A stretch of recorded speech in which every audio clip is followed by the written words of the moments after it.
இஸ்ரேலும் இந்த இடத்திலே பெரும் போருக்கான முழுமையான மூச்சோடு போர்க்களத்தை நோக்கி நகர்கின்றன.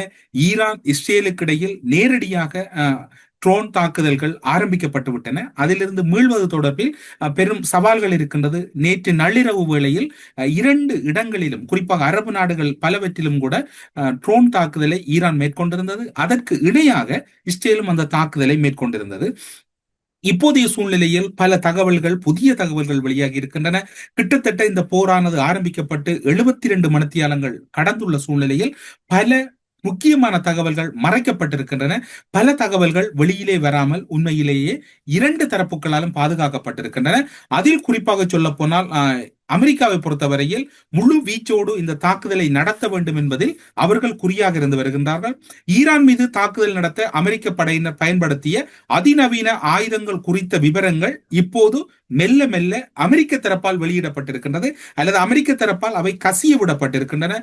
அணு ஆயுத ஒப்பந்தத்துக்கு பிடி கொடுக்காத ஈரானுக்கு முறையான பாடம் புகட்ட வேண்டும் என்ற நோக்கில் கடந்த பிப்ரவரி 28 அமெரிக்கா தாக்குதல் நடத்தியது. இதில் ஈரானின் ஆட்சியாளர் கமேனி உள்ளிட்ட 48 முக்கிய தலைவர்கள் கொல்லப்பட்டதாக அமெரிக்க தரப்பு கூறுகின்றது. ஈரான் முழுவதும் உள்ள அரசு மற்றும் இராணுவ தளங்கள் முழுமையாக அளிக்கப்பட்டிருப்பதாக அமெரிக்க தரப்பு கூறுகின்றது.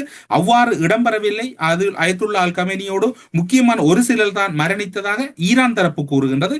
இவை இவ்வாறு இருக்கின்ற போது அந்த தாக்குதல் திட்டமிட்டது மட்டுமல்லாது, அந்த தாக்குதலின் பின்னர் B2 அமெரிக்காவினுடைய அதிசக்தி வாய்ந்த குண்டுவீச்சு விமானமாக இருக்கக்கூடிய B2 விமானங்கள், லூகாஸ் ட்ரோன்கள், ஆளில்லா விமானங்கள் என்கின்ற பல வகையான உத்திகளை தொடர்ச்சியாக அமெரிக்கா இப்போது ஈரான் களமுனையிலே நகர்த்தி கொண்டிருக்கிறது. B2 விமானங்களின் தாக்குதல் ஈரான் களமுனையை முழுமையாக திணறடித்திருப்பதாகத்தான் கூறப்படுகிறது.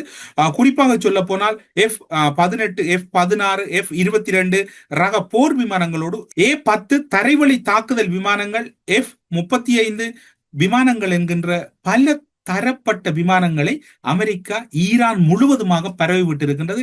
ஈரானில் வகை தொகையற்ற தாக்குதல்கள் இடம்பெற்று வருகின்றன.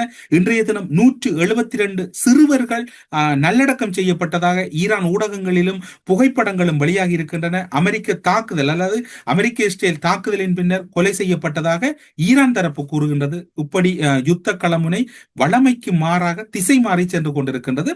ஆனால் அங்கிருக்கக்கூடிய படை வீரர்களின் மனநிலை என்ன என்பது தொடர்பில் எல்லோரிடமும் ஒரு மேலதிகமான வினா இருக்கின்றது.